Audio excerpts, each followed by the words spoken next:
Hello students, Tapovan group of school સંચાલિત આપણી online channel Tapovan science academy, જેમાં રસાયણ વિજ્ઞાન શિક્ષક યશ જરીવાલા ચેપ્ટર નંબર 3ના કન્ટિન્યુડ લેક્ચર નંબર 4ની અંદર ફરી તમને આવકારે છે. ગઈકાલે આપણે અર્ધકોષના સાંકેતિક નિરૂપણ ઉપર આપણે ત્રીજો લેક્ચર સ્ટોપ કર્યો હતો. આજે આપણે જોઈશું વિદ્યુત રાસાયણિક કોષના સાંકેતિક નિરૂપણ વિશેની માહિતી. મિત્રો, વિદ્યુત રાસાયણિક કોષનું જો તમારે સાંકેતિક નિરૂપણ દર્શાવવું હોય તો એના માટે અર્ધકોષના સાંકેતિક નિરૂપણને દર્શાવવું એ ખૂબ જ જરૂરી છે. એ એટલા માટે જરૂરી છે કે જ્યાં સુધી તમને અર્ધકોષનું સાંકેતિક નિરૂપણ ન આવડે ત્યાં સુધી તમે વિદ્યુત રાસાયણિક કોષના સાંકેતિક નિરૂપણનો યોગ્ય ઉપયોગ કરી શકતા નથી. એટલે જ પહેલું સ્ટેટમેન્ટ લખ્યું છે કે વિદ્યુત રાસાયણિક કોષના સાંકેતિક નિરૂપણ માટે બે અર્ધકોષના સાંકેતિક નિરૂપણનો ઉપયોગ થાય. હવે જ્યારે કોષનું સાંકેતિક નિરૂપણ દર્શાવો તો કોષના બે દ્રાવણને જોડવા જો માની લો ક્ષાર સેતુનો ઉપયોગ થયો હોય તો તેમાં બે ઊભી લીટી તમારે દર્શાવવાની. પણ જો કોષની રચનામાં ક્ષાર સેતુનો ઉપયોગ ન થયો હોય તો તમારે એક ઊભી લીટી દર્શાવવાની હોય છે. એનો મતલબ કે કોષની રચનામાં બે દ્રાવણને જોડવા માટે જો ક્ષાર સેતુ વપરાય તો બે ઊભી લીટી દર્શાવો. ક્ષાર સેતુ ન વપરાયો હોય તો એક ઊભી લીટી તમારે દર્શાવવાની હોય છે.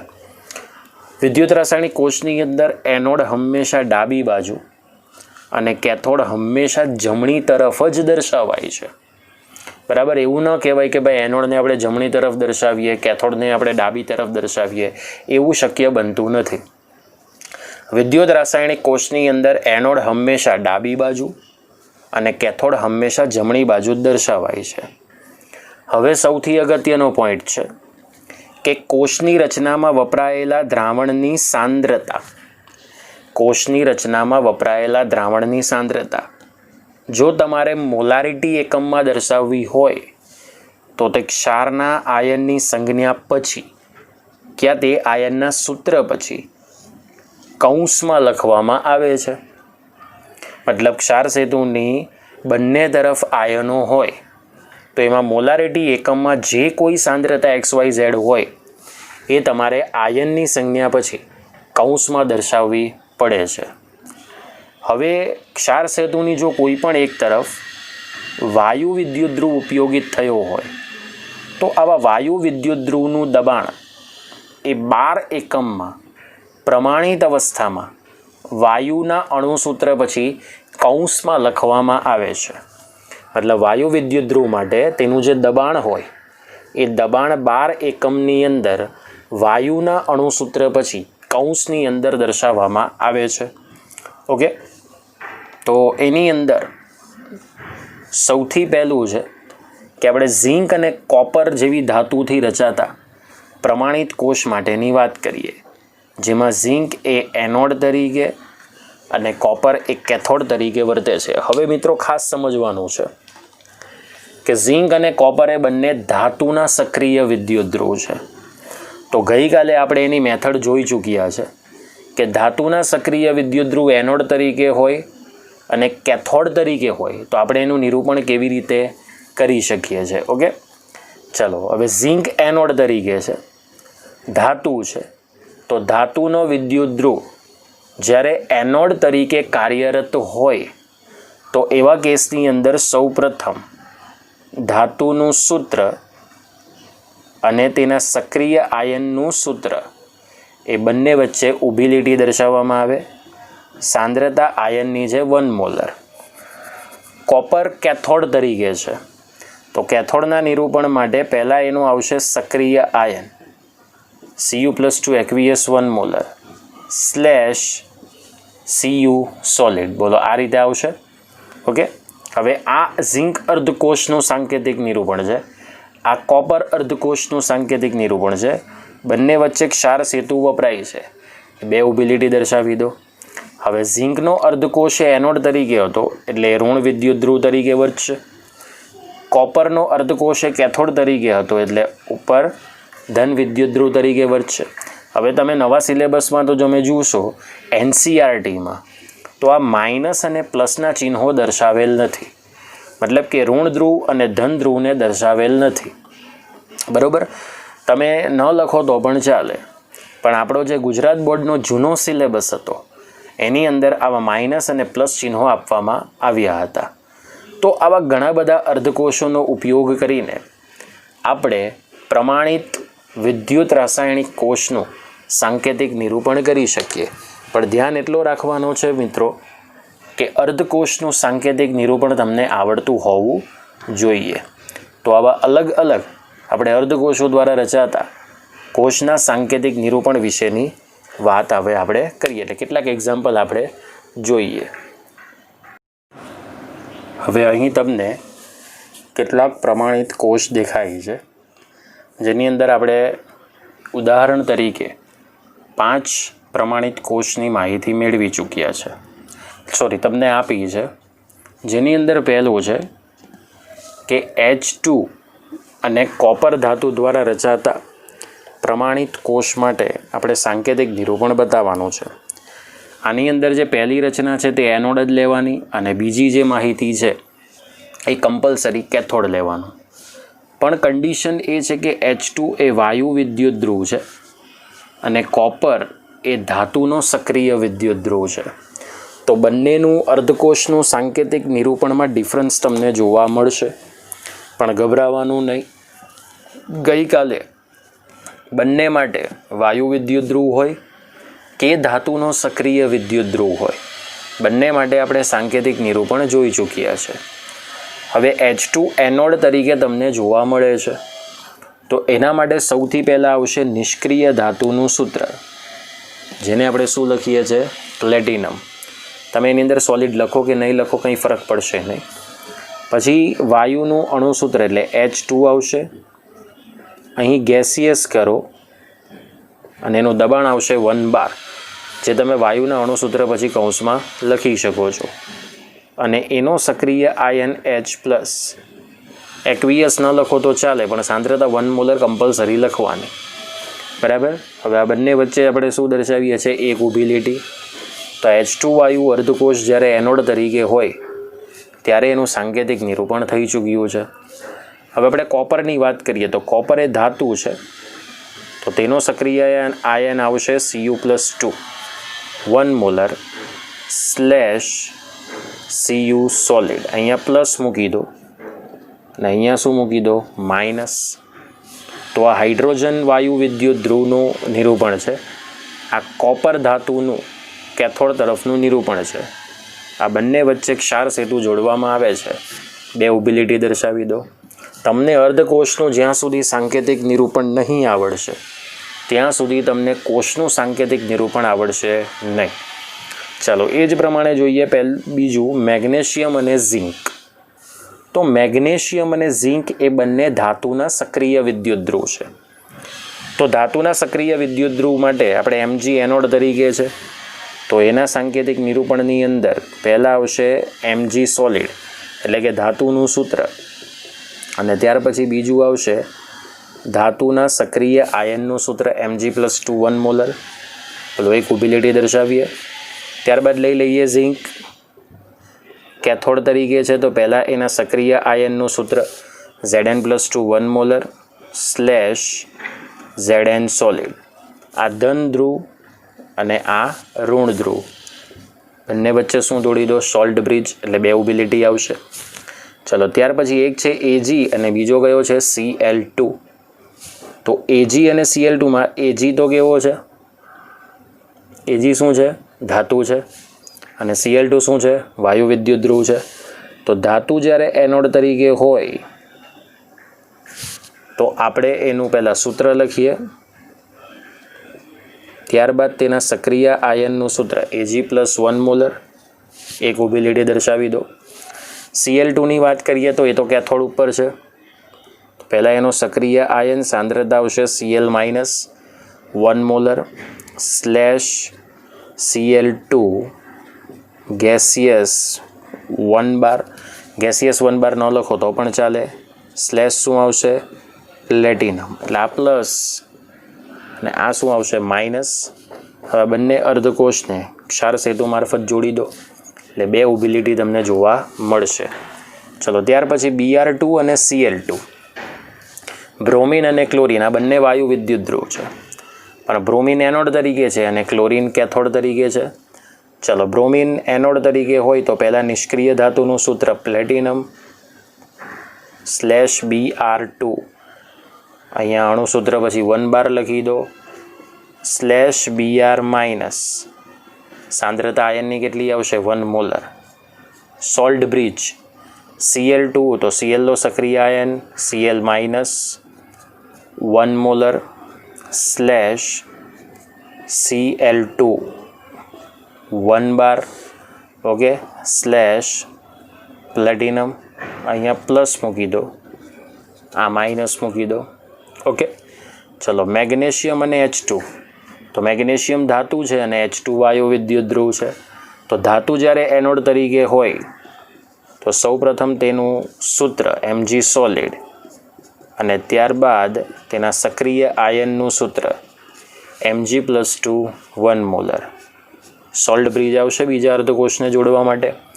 H2 વાયુ વિદ્યુત ધ્રુવ છે પણ કેથોડ તરીકે છે.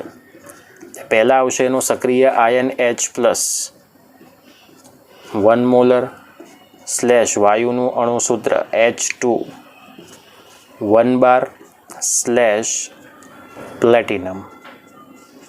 આ પ્લસ આવશે અને આ કોણ આવશે? માઇનસ. બોલો સમજાઈ ગયું? તો આ રીતે આપણે કોઈ પણ અર્ધકોષનો ઉપયોગ કરીને દરેક અર્ધકોષ દ્વારા કોઈ પણ ગેલ્વેનિક કોષોનું સાંકેતિક નિરૂપણ કરી શકીએ. માઇન્ડ વેલ, આ તો તમને ખબર પડી ગઈ કે પહેલો એનોડ છે અને બીજો કેથોડ છે. હવે એક્ઝામમાં આટલું સિમ્પલ તમને આપવામાં આવતું નથી.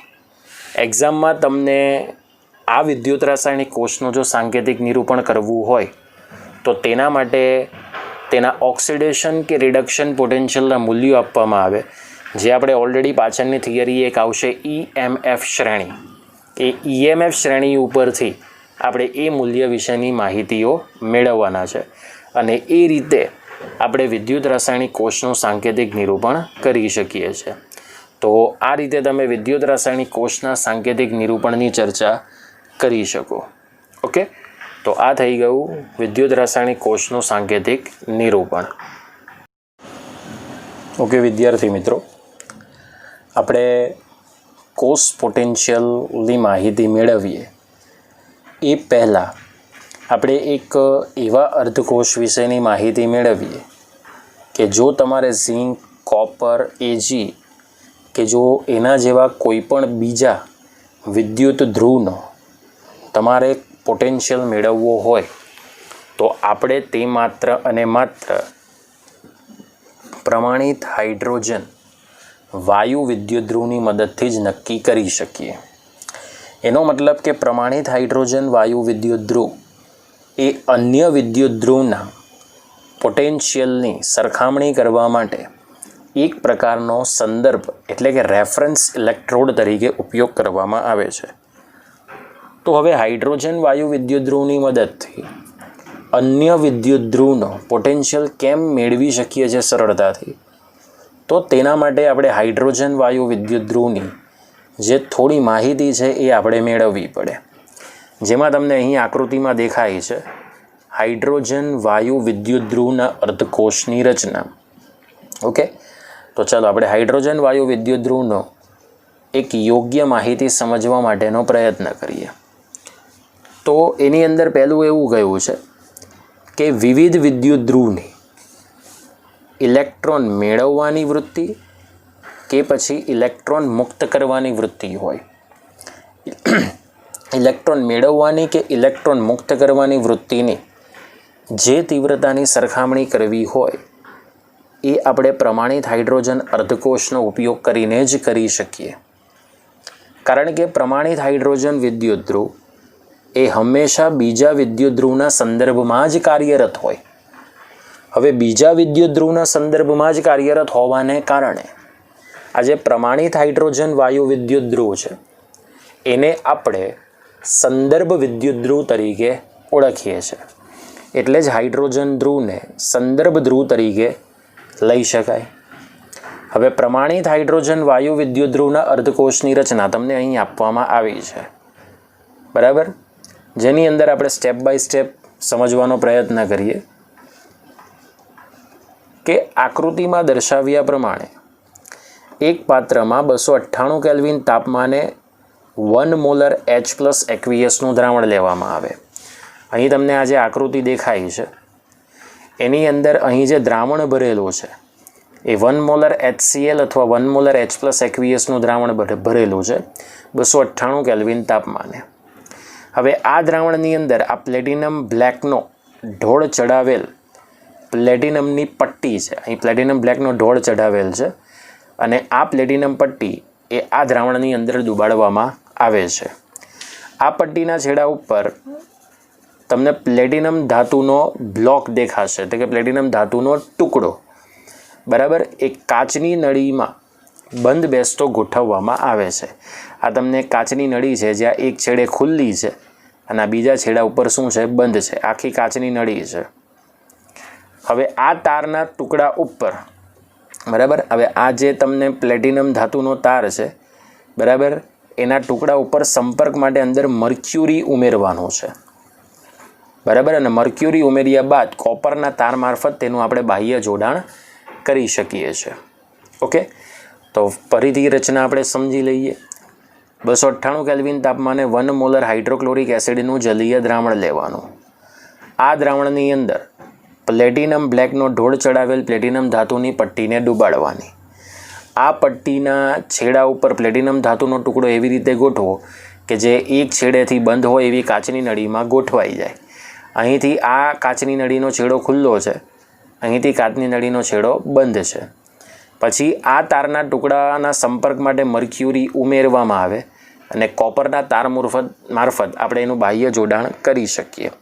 હવે શું થશે કે આ પટ્ટી ઉપરથી અહીંથી તમારે H2 વાયુ 298 કેલ્વિન તાપમાને અને 1 બાર દબાણે જ્યારે પસાર કરશો ત્યારે હાઇડ્રોજન વાયુના પરપોટા ઉત્પન્ન થશે.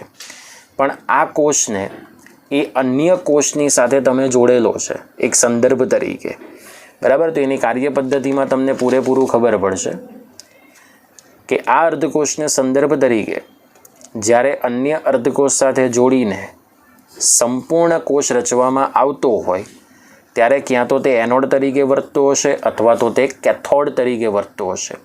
કારણ કે બેમાંથી એક જ વૃત્તિ તમે હાઇડ્રોજન વાયુ વિદ્યુત ધ્રુવની પ્રાપ્ત કરી શકો. જો હાઇડ્રોજન વાયુ વિદ્યુત ધ્રુવ કેથોડ તરીકે વર્તતો હોય તો પ્લેટિનમ ધાતુની પટ્ટી પર રિડક્શન પ્રક્રિયા થશે.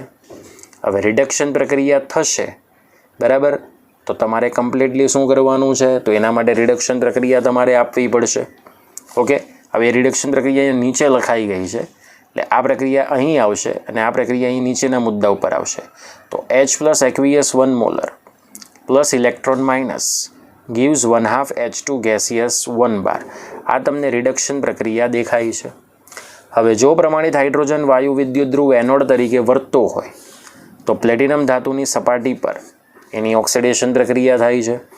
તો 1/2 H2 gaseous 1 બાર gives H+ aqueous 1 molar plus electron minus. આ તમારી કઈ રિએક્શન છે, ઓક્સિડેશન હાફ રિએક્શન.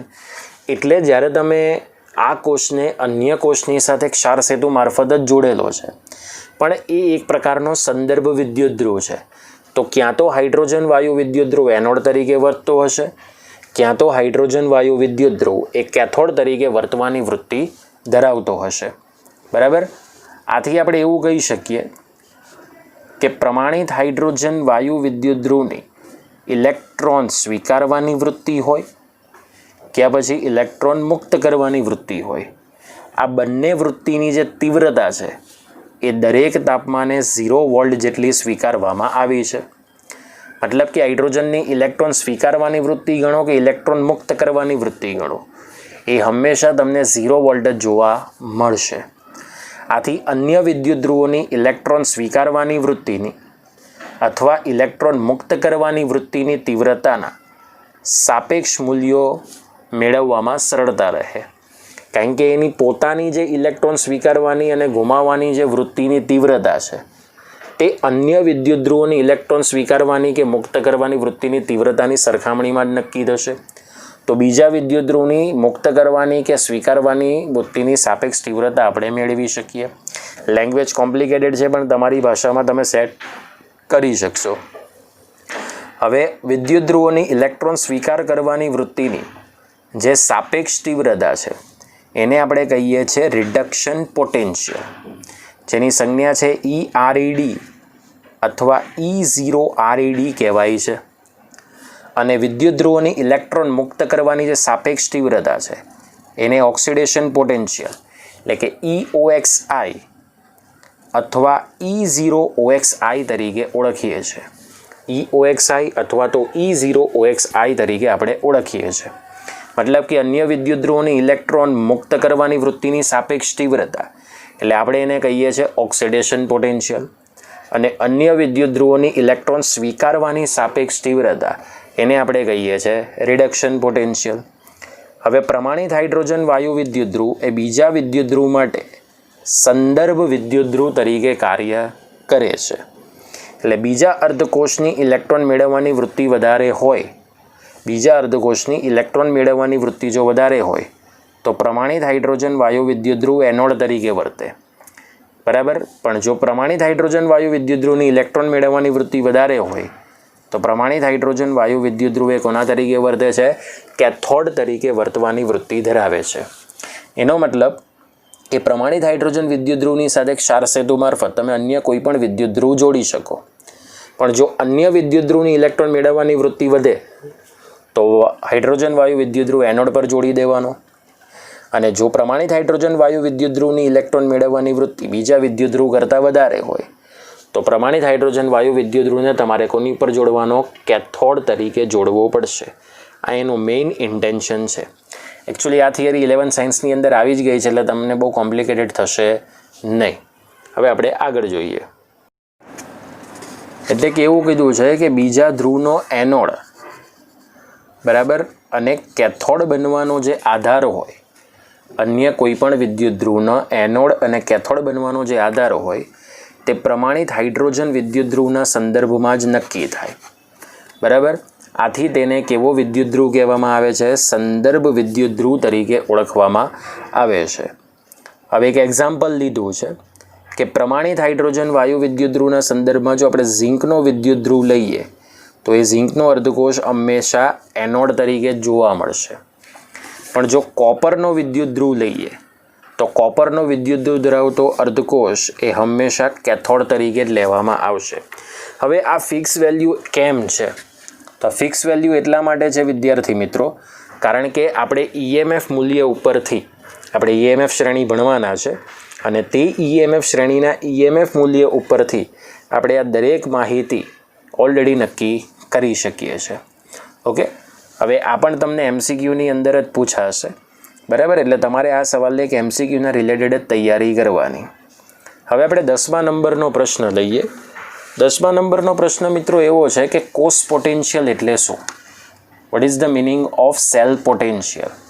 હવે પોટેન્શિયલ એટલે તીવ્રતા થાય, પણ એ તીવ્રતા એ કોષની તીવ્રતા પર આધારિત આપણે નક્કી કરીએ છીએ. બરાબર. તો કોષ પોટેન્શિયલ હંમેશા વિદ્યુત રાસાયણિક કોષના બે અર્ધકોષને જોડવાથી જ તૈયાર થશે. બરાબર. પણ એ કોષ પોટેન્શિયલની અંદર કઈ તીવ્રતાને મહત્ત્વ આપવામાં આવ્યું છે એ ખૂબ અગત્યનો મુદ્દો છે. તો એને આપણે હજી વધારે ફોકસ કરવાની જરૂર છે. તો ચાલો કરીએ આપણે સૌથી અગત્યના મુદ્દા ઉપર. તો વિદ્યુત રાસાયણિક કોષમાંના બે વિદ્યુત ધ્રુવોને જોડતા ઇલેક્ટ્રોનનો પ્રવાહ એ રાસાયણિક પ્રક્રિયા દ્વારા ઉપજેલા વિદ્યુત ચાલક બળ હેઠળ એનોડથી કેથોડ તરફ બાહ્ય પરિપથમાં વહે છે. જ્યારે તમે કોઈ પણ બે વિદ્યુત ધ્રુવોને જોડો ત્યારે ઇલેક્ટ્રોનનો પ્રવાહ એ રાસાયણિક પ્રક્રિયા દરમિયાન જે EMF ઉત્પન્ન થાય, EMF એટલે કે જે ધાતુની પટ્ટી અને દ્રાવણમાંનો આયન છે એ બેના ડિફરન્સ દ્વારા ઉત્પન્ન થાય EMF, એના હેઠળથી તે એનોડથી કેથોડ તરફ બાહ્ય પરિપથમાં વહે. અને આ જે વિદ્યુત ચાલક બળ હોય એને જ કોષ પોટેન્શિયલ શું કહેવામાં આવે? E સેલ તરીકે ઓળખવામાં આવે છે. જો કોષ પ્રમાણિત છે તો તેને પ્રમાણિત કોષ પોટેન્શિયલ E0 સેલની સંજ્ઞા વડે દર્શાવવામાં આવે.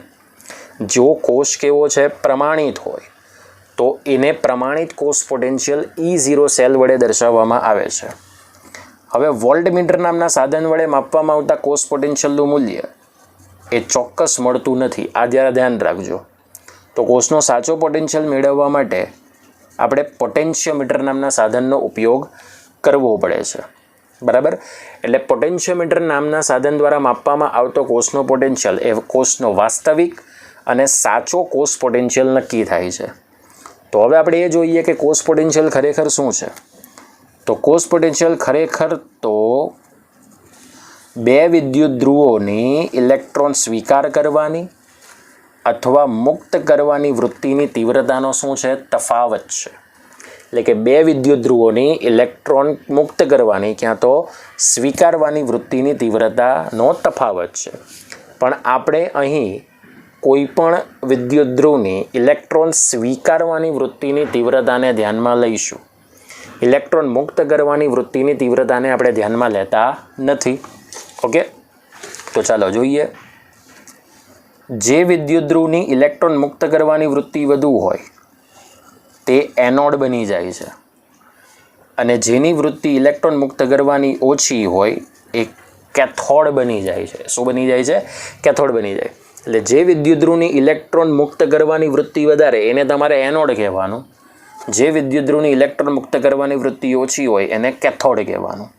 તો આનાથી રિવર્સ પણ એટલું જ સાચું કે જે વિદ્યુત ધ્રુવની ઇલેક્ટ્રોન સ્વીકારવાની વૃત્તિ વધે એ કેથોડ તરીકે હશે અને જે વિદ્યુત ધ્રુવની ઇલેક્ટ્રોન સ્વીકારવાની વૃત્તિ ઓછી હશે તે એનોડ તરીકે બનશે. ઓકે, એટલે એવું કહેવાય છે કે દરેક વિદ્યુત ધ્રુવ વત્તા ઓછા પ્રમાણની અંદર ઇલેક્ટ્રોન મુક્ત કરવાની વૃત્તિ ધરાવતો હોય, જે આપણે નીચેના ઉદાહરણ પરથી સ્પષ્ટ કરી શકીએ.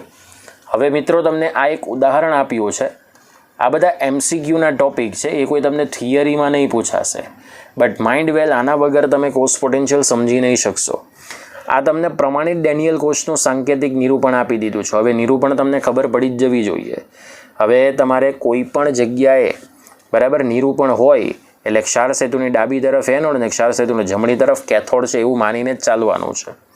હવે આ જે તમને પ્રમાણિત ડેનિયલ કોષનું જે સાંકેતિક નિરૂપણ આપ્યું છે એમાં ઉપરનો કોષ જ્યારે કાર્યરત હોય ત્યારે આપણે આ પ્રક્રિયા દર્શાવી શકીએ. તો પ્રક્રિયાને આપણે કરવાની કેવી રીતે? તો ક્ષાર સેતુની હવે તમને રેડોક્સ પ્રક્રિયા તો લખતા આવડશે. જો Znમાંથી Zn+2 અને Cu+2 માંથી શું બને છે? Cu. તો Znમાંથી Zn+2, Cu+2 માંથી Cu. ઓકે, તો ક્ષાર સેતુની ડાબી બાજુની જે ડાબી બાજુ છે એ અહીંયા લખવાની. ક્ષાર સેતુની જમણી તરફની ડાબી બાજુ અહીંયા લખવાની, જે બે પ્રક્રિયક તરીકે વર્તે. એટલે Zn અને Cu+2 પ્રક્રિયકમાં હશે, Zn+2 અને Cu એ નિપજની અંદર તમારે મૂકવાનું છે. જો સંપૂર્ણ રેડોક્સ પ્રક્રિયા થઈ ગઈ. આના ઉપરથી એવું કહી શકાય છે કે ઝિંકનો વિદ્યુત ધ્રુવ એ ઇલેક્ટ્રોન મુક્ત કરે છે અને તેની આ વૃત્તિ કોપર વિદ્યુત ધ્રુવની ઇલેક્ટ્રોન મુક્ત કરવાની વૃત્તિ કરતાં વધારે છે. એટલે જ ઝિંકને આપણે એનોડ તરીકે લઈએ છીએ. હવે બીજી એક રિએક્શન લઈએ જે કોપર અને Ag વિદ્યુત ધ્રુવના ક્ષાર સેતુને જોડવાથી બનતા કોષ માટે છે, જેમાં કોપરનો અર્ધકોષ એનોડ તરીકે અને Agનો અર્ધકોષ એક કેથોડ તરીકે જોવા મળે છે. હવે જ્યારે કોષ કાર્યરત હોય ત્યારે કન્ડિશન શું છે? તો Cu અને Ag+ એ પ્રક્રિયક તરીકે મૂકવાના. Cu solid plus Ag plus aqueous gives Cu+2 અને Ag એ નિપજ તરીકે મૂકવાના. હવે અહીં કુલ વીજભાર છે પ્રક્રિયક નિપજનો +2, અહીંયા +1 રહેશે. એટલે Agને તમે 2 વડે ગુણી દો તો અહીંયા પણ 2 મોલ Ag કરવા પડશે. એટલે આ સંપૂર્ણ રેડોક્સ પ્રક્રિયા થઈ ગઈ. તો અહીંયા જોઈ શકો છો કે કોપર વિદ્યુત ધ્રુવની ઇલેક્ટ્રોન મુક્ત કરવાની વૃત્તિ Ag કરતાં વધારે છે. એટલે જ અહીં કોપરનો જે અર્ધકોષ છે કે વિદ્યુત ધ્રુવ છે એ તમે એનોડ તરીકે લીધો છે. અને આ વૃત્તિ Ag વિદ્યુત ધ્રુવની ઇલેક્ટ્રોન મુક્ત કરવાની વૃત્તિ કરતાં કેવી હોય? વધારે. કોની? કોપરની.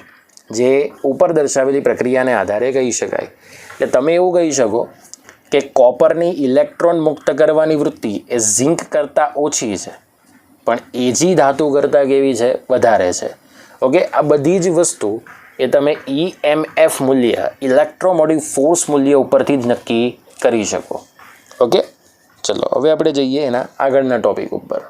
અહીંયા કહી જ દીધું છે કે ઉપરના બંને કોષમાં ઝિંક વિદ્યુત ધ્રુવ અને કોપર વિદ્યુત ધ્રુવ ઇલેક્ટ્રોન મુક્ત કરવાની વૃત્તિ ધરાવે છે, પરંતુ આ બંને વિદ્યુત ધ્રુવોમાં ઝિંકની ઇલેક્ટ્રોન મુક્ત કરવાની વૃત્તિ કોપર કરતાં વધારે છે, કારણ કે કોષનો પોટેન્શિયલ એનોડ અને કેથોડની ઇલેક્ટ્રોન મુક્ત કરવાની વૃત્તિની તીવ્રતાનો તફાવત છે. હવે આ વસ્તુને ખાસ સમજવાની છે, બરાબર, કે ઇલેક્ટ્રોન મુક્ત કરવાની વૃત્તિની તીવ્રતા તમે જેટલી નક્કી કરો ને એ જ પ્રમાણે તમે ઇલેક્ટ્રોન સ્વીકારવાની વૃત્તિની તીવ્રતા પણ નક્કી કરી શકો. ને આપણે નવા સિલેબસની અંદર વિદ્યુત ધ્રુવોની ઇલેક્ટ્રોન સ્વીકારવાની વૃત્તિની તીવ્રતાના તફાવતને ધ્યાનમાં લેવાનું છે. ઓકે, તો હવે એ કઈ રીતે આપણે લઈશું, બરાબર, તે આપણે સંપૂર્ણ માહિતી દ્વારા આપણે પ્રાપ્ત કરી શકીએ છીએ, બરાબર. તો એના માટે આપણે સૌથી પહેલાં એક થિયરી લઈએ કે પ્રમાણિત અર્ધકોષનો પોટેન્શિયલ આપણે કેવી રીતે નક્કી કરી શકીએ, જે સવાલ નંબર 11 તમને દેખાય છે. ઓકે, હવે કોઈ પણ પ્રમાણિત અર્ધકોષનો જો પોટેન્શિયલ તમારે નક્કી કરવો હોય વિદ્યાર્થી મિત્રો, તો તે હંમેશા હાઇડ્રોજન વાયુ વિદ્યુત ધ્રુવના સંદર્ભમાં જ નક્કી કરી શકીએ. હવે હાઇડ્રોજન વાયુ વિદ્યુત ધ્રુવના સંદર્ભમાં જ કેમ નક્કી કરવાનું, બરાબર, તો હવે એ પણ ખ્યાલ તમને હોવો જોઈએ. તો પ્રમાણિત અર્ધકોષનો પોટેન્શિયલ એ પ્રમાણિત હાઇડ્રોજન અર્ધકોષની સાથે ક્ષાર સેતુ દ્વારા જોડવાથી આપણે નક્કી કરી શકીએ છીએ.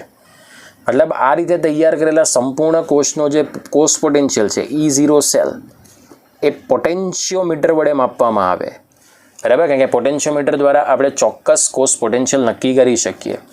તો તે તેના ક્યાં તો પ્રમાણિત ઓક્સિડેશન પોટેન્શિયલના તફાવત અથવા પ્રમાણિત રિડક્શન પોટેન્શિયલના તફાવત બરાબર જોવા મળે.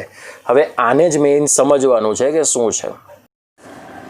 આપણે હમણાં એવું કહ્યું કે કોઈ પણ કોષનો જે પ્રમાણિત કોષ પોટેન્શિયલ હોય એ બે વિદ્યુત ધ્રુવોની ઇલેક્ટ્રોન મુક્ત કરવાની કે સ્વીકારવાની વૃત્તિની તીવ્રતાનો તફાવત હોય, બરાબર. તો આપણે જનરલી એવું લખી શકીએ કે પ્રમાણિત કોષ પોટેન્શિયલ, જેને આપણે શું કહીએ છીએ, E0 સેલ, બરાબર. તો આપણે ઇલેક્ટ્રોન સ્વીકારવાની વૃત્તિ લઈએ તો ઇલેક્ટ્રોન સ્વીકારવાની વૃત્તિ એટલે આને આપણે રિડક્શન પોટેન્શિયલ કરીએ તો E0 RP minus E0 RP. પર રિડક્શન પામવાની વૃત્તિ કયા ધ્રુવ પર વધારે હોય, કેથોડ ઉપર. તો E0 reduction potential of cathode minus E0 reduction potential of anode. તો આ રીતે બંને વિદ્યુત ધ્રુવોની ઇલેક્ટ્રોન સ્વીકારવાની વૃત્તિની તીવ્રતાનો તફાવત લો તો તમને E0 સેલ એટલે કે કોષનો પ્રમાણિત કોષ પોટેન્શિયલ મળી જાય છે. એ જ પ્રમાણે આપણે ઓક્સિડેશન પોટેન્શિયલ પણ નક્કી કરી શકીએ. તો E0 oxidation potential minus E0 oxidation potential. પણ ઓક્સિડેશન પામવાની વૃત્તિ એનોડ પર વધારે હોય એટલે એનોડિક ઓક્સિડેશન પોટેન્શિયલમાંથી કેથોડિક ઓક્સિડેશન પોટેન્શિયલ બાદ કરી શકીએ, બરાબર. તો આના દ્વારા પણ આપણે કોષ પોટેન્શિયલ મેળવી શકીએ. ઓકે, હવે આપણે વાત કરવાની છે અર્ધકોષનો. કોઈ પણ અર્ધકોષનો આપણે કોષ પોટેન્શિયલ કેવી રીતે મેળવી શકીએ એની માહિતી આપણે મેળવવાની છે. ચલો આપણે એક એક્ઝામ્પલ લઈ લઈએ એટલે એના દ્વારા તમને બહુ પ્રોપર ખબર પડશે, બરાબર. જ્યારે તમે ઝિંક અને હાઇડ્રોજનને જ્યારે જોડાણ કરો છો, બરાબર, તો ઝિંક એ એનોડ તરીકે જોવા મળશે અને જે હાઇડ્રોજન છે એ આવા કેસની અંદર તમને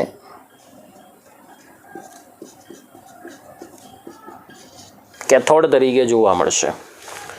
મતલબ કે ઝિંકનો વિદ્યુત ધ્રુવ એ એનોડ તરીકે અને હાઇડ્રોજનનો વિદ્યુત ધ્રુવ એ તમને કેથોડ તરીકે જોવા મળે છે.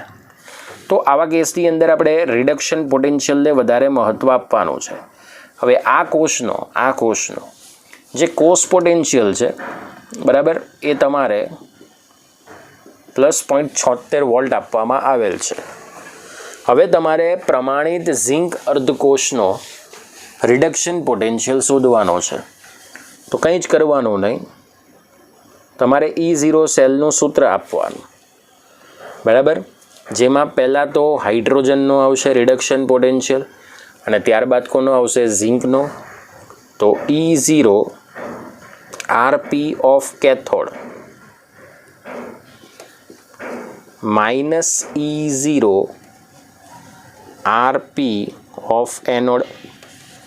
એટલે અહીંયા તમારે કેથોડિક રિડક્શન પ્રક્રિયા લખવાની, અહીં તમારે એનોડિક રિડક્શન પ્રક્રિયા લખવાની. એટલે સાઇન આ પ્રમાણે આવશે E0, બરાબર. એ તો તમને અહીંયા જ દેખાઈ જાય. જુઓ H પ્લસમાંથી શું બને છે? H2. તો H plus slash 1/2 H2 minus આ તો ઓક્સિડેશન છે, Znમાંથી Zn+2. આ તમારું એનોડ પર રિડક્શન થશે.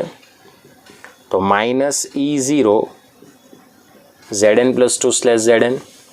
ચલો આની કિંમત તો તમને આપી છે ને +0.76. આની કિંમત હમણાં જ આપણે શીખી ગયા, કેટલી છે? 0.0. તો minus E0 Zn+2 slash Zn થાય. સો therefore E0 Zn+2 slash Zn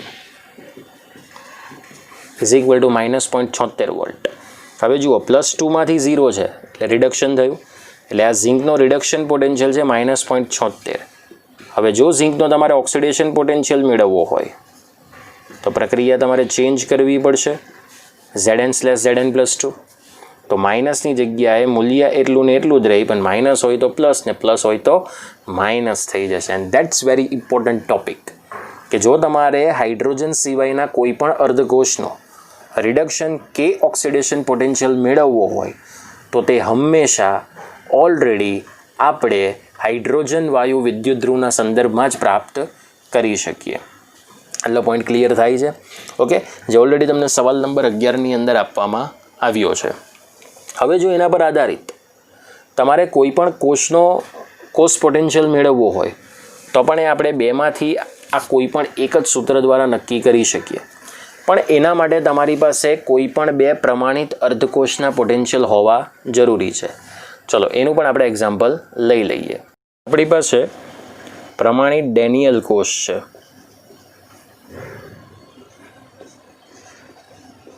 આપણી પાસે પ્રમાણિત ડેનિયલ કોષ છે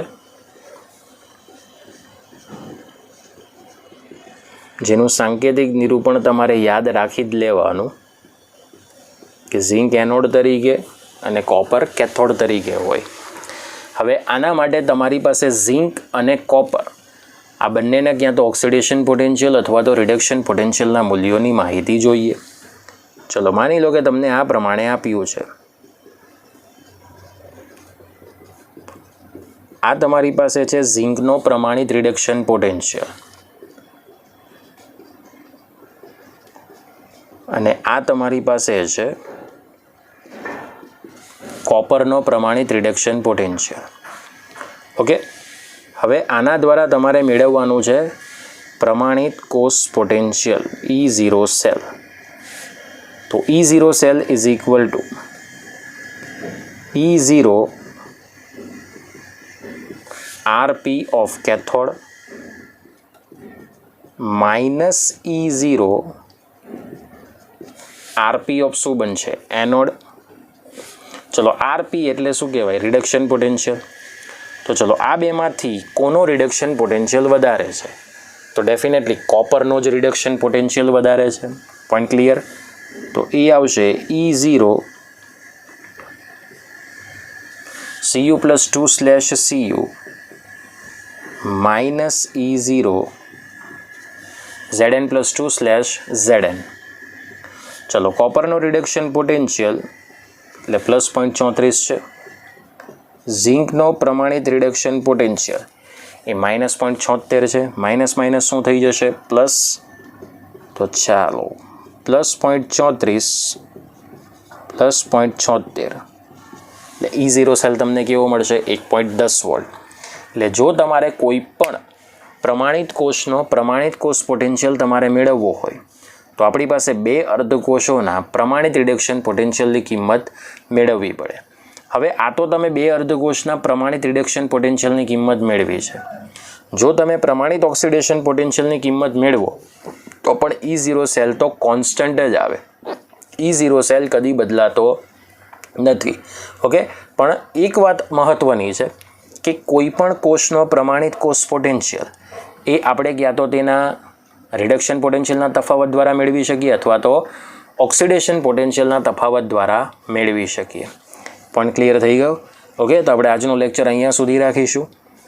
આજનો લેક્ચર મિત્રો જે પણ ચાલ્યો છે એ પ્લીઝ મહેરબાની કરીને જ્યાં સુધી ન આવડે ત્યાં સુધી વિડીયો જોજો અને લખીને કમ્પ્લીટ કરજો. અને એમાં જે છેલ્લો ટૉપિક છે અને આની અગાઉનો જે ટૉપિક હતો એ તમારે ખૂબ અગત્યનો છે, કારણ કે આના પર આધારિત તમને દાખલા પૂછવામાં આવશે.